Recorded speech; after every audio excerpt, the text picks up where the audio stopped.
I want to talk about SoundCloud in the music industry. I was incredibly pumped to have you here today because I've grown up a user of SoundCloud, a fan of a lot of the artists on the platform, and I'm also just fascinated in the business model. How do you think about the evolution of the music industry? So it was founded in 2007. It's been around 18 years. It was founded the same year as Spotify, and the mission was to connect artists and fans directly through music. And 18 years later, SoundCloud today, it's really the only global two-sided music platform that enables direct artist to fan discovery, engagement, and monetization at scale.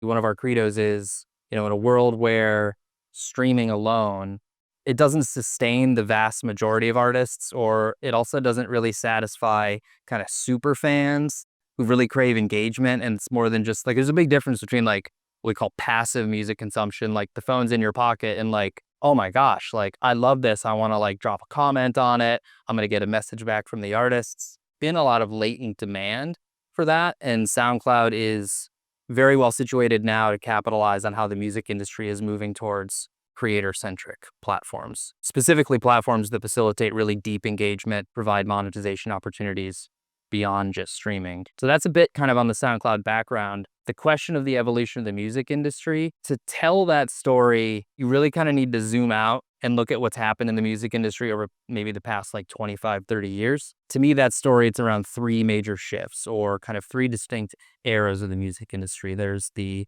physical era, the streaming era, and then kind of what we're in now, which is the creator platform era. Before streaming, the music industry largely orbited around the major content owners, the major labels, and the publishers.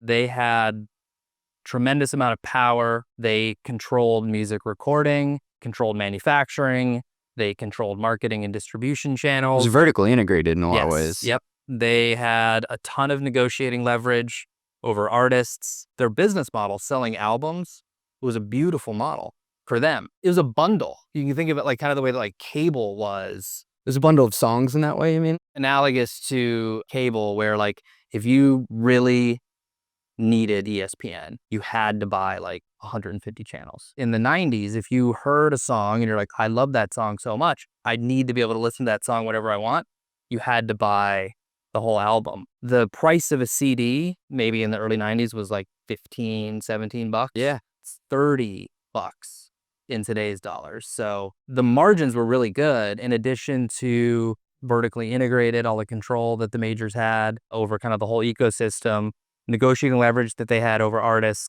because they controlled access to the distribution channels. In maybe the mid to late aughts, streaming. What was the first major streaming platform? I don't know if Spotify was technically the first one, but it was certainly the first one that gained popularity. Yeah, I think Pandora may have started earlier, but it was more like Russ Hanneman radio on internet, more so than a streaming platform. So when streaming came along, that completely changed the economics of music consumption. What used to be a great deal for content owners and not so great of a deal for the consumers, digital streaming music consumption is an incredible deal for consumers.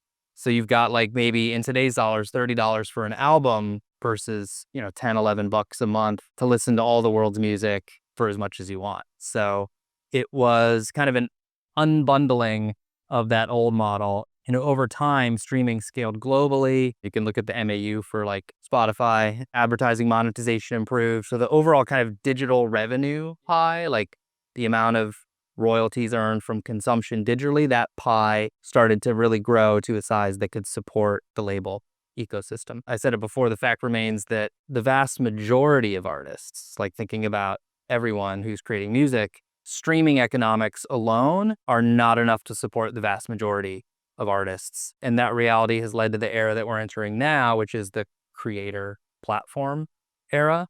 And that's about scaled platforms that connect fans and creators directly, which provides a foundation for a two-sided marketplace. The barriers to making music and distributing music, they're lower than they've ever been. You used to have to like know how to read sheet music and know how to play an instrument and know somebody who could get you into a studio, probably have a relationship with a label to hook you up with a producer. Now artists can create independently, they can distribute globally, they can market through social platforms, they can monetize across multiple channels, and they don't need a label to do it. So they can truly be independent. The trade-off to that is the supply of music, the amount of of tracks being released is exploding relative to what it used to be, and AI and generative AI tools like Suno and Udio play a part in that. The kind of pool is a little bit more crowded, so standing out, maybe if you're an artist, maybe feels like it's a little bit harder. But in this moment, compared to the way things used to be, creators have more ownership, they have more leverage over their own destiny, they have more direct access